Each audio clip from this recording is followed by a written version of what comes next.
What's up, guys? It's Brown with TCG, and we're back with a different type of video today, but I think you guys are gonna like this one. So we're gonna be doing a full uncut commentary over one of my last games. I played against Yellow Purple Pudding at my Off Meta Mondays at Hidden Collectibles 2, and let's get right into it. We got this match going on for you guys, and I am playing Yellow Green Law. This is an Off Meta Monday game. So if you guys know what Off Meta Monday is, my locals has this special day, this special tournament that we do Off Meta Mondays. And pretty much what it is, it's every Monday we have a One Piece tournament, and it has specific bans and specific guidelines that you must follow. I'm gonna put the screenshot of it right here on the screen so you guys can take a look. But pretty much we have a whole bunch of meta bans and character bans as well. So any strong meta deck that you can really think of, it's going to be on this ban list, as well as some pretty strong characters too. So for my deck specifically, my deck Yellow Green Law is not currently banned in Off Meta Mondays. Yes, I believe it's a very strong deck. I think it's super good. But you know, typically whenever they ban a deck at my locals, it's mainly after they win the tournament. And it's not really just one win. You kind of have to win 1, 2 in a row. 3 is like the max that I think they'll let you before they actually deem it ban worthy. I think Buggy actually was played on at this tournament yesterday. I saw like 2 Buggy players, and a lot of people were calling for the Buggy ban. If I'm gonna be honest with you guys, so you know, getting it started right here. My opponent is going first. And they play the new Charlotte blocker. So you know, my whole game plan going into this matchup is knowing that I want to use Bonnie to be able to stun my opponent's 10-drop Big Mom. So right here, I go second. I use 1 Dawn for my searcher. You always want to use your searchers to start the game. Typically, that's what I mulligan for. We have 12 searchers in this deck list, so anytime that I don't see at least 1 searcher in my starting hand, I typically like to mulligan. If I see 0 searchers, I'm usually always mulliganing, because you know, the whole point of the deck is to be able to play your searchers early, not mid, not late game. You want them early, just so you can start filtering your hand and setting up your combos. So my opponent is gonna go ahead and ramp here. Swing 5, I take it. He's gonna flip the top 2 cards of his life face up, and this is a grave mistake that I make right here. There's a Charlotte category on top of my opponent's life. I can see that, and I seem to forget later on in the game about that card. And then I somewhat act surprised when he ends up using it against me. So we'll get to that hill when we get to it. But right here, you know, I use Bonnie. I search the beige, which is super good. I tap the Scratch Mana Poo to rest a 2 cost or less. And then I'm going to swing with Luffy, I believe. Yeah, I'm going to swing 2 into 1. So just making the most usage of this Scratch Mana Poo right here. And then I'm going to swing 5 to lead. My opponent takes a Katakuri. Tap 2 for a Kid Killer Searcher for my 3rd search of the game. And I grab the blocker lock. So I'm looking pretty good. 3 searchers. I have a Bonnie rested, so it's gonna demand an attack right here. We'll see if my opponent swings a Charlotte Brûlée into the Bonnie. That's something that I would do just to get the max usage. Well, I guess not, because then I can easily swing into the Brûlée with my babies. So the whole point of Brûlée is to like let my opponent last to get to the late game, because my opponent is ramping. This pudding wants to ramp. Right, so they play blockers, they protect life just so they can make it to the end game. So he actually ends up committing 3 Dawn onto the Charlotte and swings, was that 4K into Bonnie? I happily give it. There's no way I'm gonna not, you know, there's no way that I'm gonna defend that. And then he attaches the rest of the Dawn to his leader and sends a big swing to life. I take it. Okay, so this was a very good turn for us, because my opponent doesn't establish anything. You know, they take away the Bonnie, they give us one life card, added to our hand, And now I'm sitting at a comfortable 2 life. This is typically the life uh, the life count that I stop freely taking life hits. This is when I start thinking about it a little bit more. So I just go for the Cavendish play here. I tap 2, or I'm sorry, I untap 2 after playing him. So now I have 3 total. Tap 1 for the beige. Grab the beige, add it to hand. Looks like I'm going for the typical Cavendish Law Shambles play right here. Perfect. I'm going to swing 2 into Brûlé with Luffy. Okay, I'm going to use leader ability to bounce the Luffy to hand, play the Law. Law is going to bring the 2K back to my hand. And let's see what I end up playing here. Should be the beige, because we did see that I drew that. The beige is pretty much going to be protecting us from any, yep, there it is. The broken OP11 beige. And then I have 1 Don left active, attach that to leader and swing a big 7 to life. See what my opponent does here. He does have 2 zero cost counter events, so gonna go ahead and use both and pass. So pause. Right, we look very, very good here. We have 2 5-cost bodies being completely protected by this beige. We're in a very, very good spot right now. I'm happy with how the board state is looking right now. This is how to play yellow green Law. Playing this Cavendish into Trafficker Law is one of the most optimal plays you can do.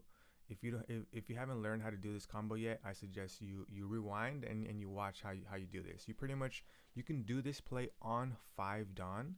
You just hard play Cavendish on 5 Dawn. You untap 2, right? You put one of those Dawn on leader, and the other Dawn you use it for the 2K beige to put the Law in your life.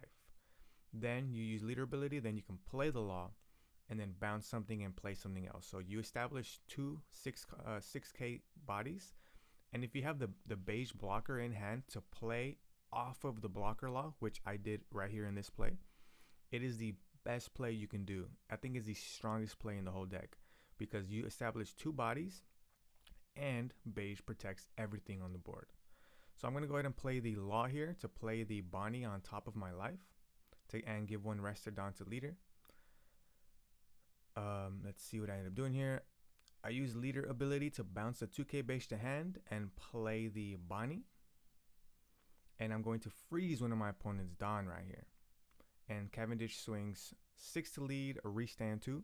So the main reason I played Bonnie right here, you may ask, is because I wanted to freeze my opponent's 10 Dawn turn. I know that this deck runs 10 drop Big Mom, and I just didn't want him playing the 10 drop Big Mom, trashing my last life, and then healing him to go back to 4 life. I felt like that was a pretty losing angle, and I did not want to do that. In hindsight, yes, I could have potentially, swung first and then froze the Katakuri, but then I'm pretty sure the Katakuri still would be able to restand itself. I don't know how that interaction would work, actually. I think I have to do a little bit more research on the sim right there, but regardless, we're still looking pretty good, right? We established a 7 drop Law and then another 5-cost Bonnie, so now we have 4 potential attackers and a beige still protecting the whole board. My opponent just has 1. All right, so my opponent swings 8, I believe, into the Cavendish. And I make a huge mistake right here. I block with the beige. I have a lot of counter in hand, and I blocked with the beige, which leads my opponent to play the Katakuri and then bottom life my Law and then play a 1-cost blocker. Huge critical mistake I just did. Potentially game ending mistake, because honestly, like, that beige is protecting everything on my board. The second he plays down this Katakuri, right, like, he would have been forced to bottom deck my beige instead of the Law. Now I have 1, 2, 3, 4, 5 attackers left, with potentially trying to go for game here, or if I want to play down potentially 8-cost Kid, like, and I had this Scratch Manaputa to even rest the blocker. So definitely a huge mistake. Looking back on this replay, I obviously I just played this game the other day, so it's still fresh in my mind, and I'm very, very disappointed in myself and why I chose to block with the beige. My thought process was block with the beige to make room on my board to play another character because I didn't want to trash a character. I don't know. I don't know what I was thinking. Maybe I should have just blocked with the blocker law, or just given 2 cards out of my hand. Um, Potentially 3 if he was swinging AK at life. But yeah, huge blunder on my part. So what can you learn from this? Do not give your beiges up so easily. Your beige is probably the one of the best cards in your deck because it's going to be able to protect your bodies from everything. Beige protects from 5 things. It protects from KO, bottom deck, return to hand. Um, what else is there? KO. There's a KO, bottom deck, return to hand, put on top of your life. And there's a 5th one. I forget what it is, but yeah, he protects against 5 different things right there. So right here, I play the Scratchman and the Luffy for 2 Dawn, and then I swing 6 with Cavendish to my to life. He blocks for 8, and then I restand 2 Dawn. So if I have the law on the field right here, like, think about it. I have 3 attacks left. My opponent has 3 cards in hand, and I have a full 10 Dawn up. Like, let's just think about that for a second. So you can definitely see right here, like that was definitely potentially a game-ending mistake. So I'm having to do my best right here to see how I can manage. I'm gonna just hard play the Bonnie to freeze this Katakuri, and then I'm going to swing 5 to life. Seeing what my opponent has gives me the 1K. I believe he only has a 0 cost event and a Big Mom left in hand. So I tap another 5 Dawn to overplay the Bonnie to freeze up my opponent's Dawn. So gonna go ahead and pass to him right here. Oh, I still have 1 swing left. I swing 6 to life. My opponent takes it. So right here, my thought process was let me freeze the Dawn for my opponent's 10 Dawn play to not let him play the Big Mom again. I was so fixated on not letting him play the Big Mom, the 10 drop Big Mom. I was honestly scared. It's such a strong, card that just dismantles your whole scheme. So I froze the 8 cost, and then I froze the Dawn. I was really trying to limit everything that he could do. So let's see what we got here. My opponent go ahead and plays the 9 drop Big Mom, Dawn -1, trash a card from hand, heal 1, and bottom deck this Cavendish. So right here, my opponent now is faced with a pretty tough decision. He's gonna go ahead and swing 8 to my blocker law. Let's see. I'm pretty sure I have the counter hand. Yep, 2-1. I have a bunch of cards in hand. My opponent is going to swing 5 to lead, and I give a 1K. So again, imagine if I had a 7 drop law in the game right now. Imagine it, right? I have 3 Bonnies on the field. I am trying my hardest to hang in there, but it just goes back. Once you have a beige on the field, force your opponent to be the one that gets rid of it. Don't block with beige unless it's literally to save you from losing the game. That's one lesson that I learned from this game. Beige is on the field to protect board. That's it. Beige is not on the field to block. Beige is not on the field to attack. Nothing like that. Unless you can get like a cheeky 5 with beige, then play the blocker law to grab it and then play it again active, then you can probably do something like that. But right here, let's get into it. Looks like I'm going for game right here. I swing 7. My opponent is going to go ahead and give it to me. I swing 7 again. My opponent blocks. So that's 3 hits I have to go through. I have 8 Dawn. I'm pretty much going for it at this point. I have 2 life left. I don't think I had any blockers left in hand. Otherwise, I would have gone for the more defensive play. And I figured, okay, I have 8 Dawn left. I could swing 9, 7. I could go 7, 9, 9, or 7. Yeah, I'm just counting it out right here. I just went 7, 7 with 2 Bonnies. Looks like I'm gonna go 8 with another Bonnie. My opponent is going to take it. I am going to swing another 8 with my blocker law. My opponent is going to take it, and then I'm going to swing 9 with lead. My opponent is going to have 2, 4, 5 to go up to 10, and then last ditch effort, Hail Mary play, blind leader ability. I was hoping to get the restand law because that's the only thing that I could have had to win this game. Imagine, oh, it's not. It is another secret law. I did not have Heart of the Cards. Unfortunately, I had to resort to, a Hail Mary play like that, which, sometimes you hit it. Sometimes you have to kind of fucking just go for it. My opponent is going to go ahead and swing. I take it. No blockers up. You can kind of see the writing on the wall. Swing, take it. And then for the final attack of the game, my opponent is going to go ahead and swing. So, yeah, I did go for the Hail Mary play right there. It unfortunately was the only option I had, but I put myself in that position. I completely understand what was going on. And as soon as I blocked with the beige, everything went downhill.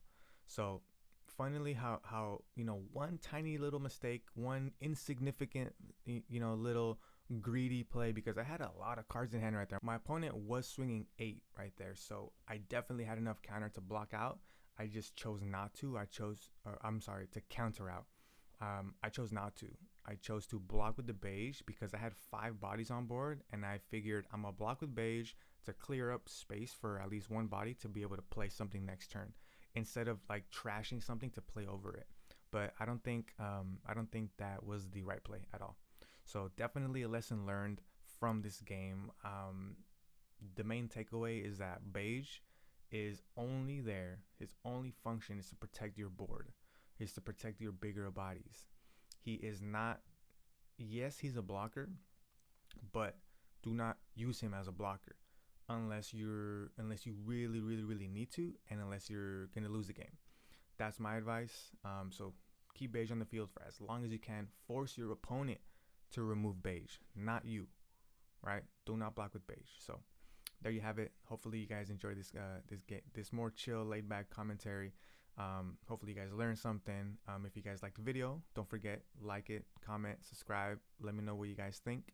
If you guys have any suggestions, any feedback from watching this game with me, please let me know. And as always, I'll catch you guys on the next one. Peace.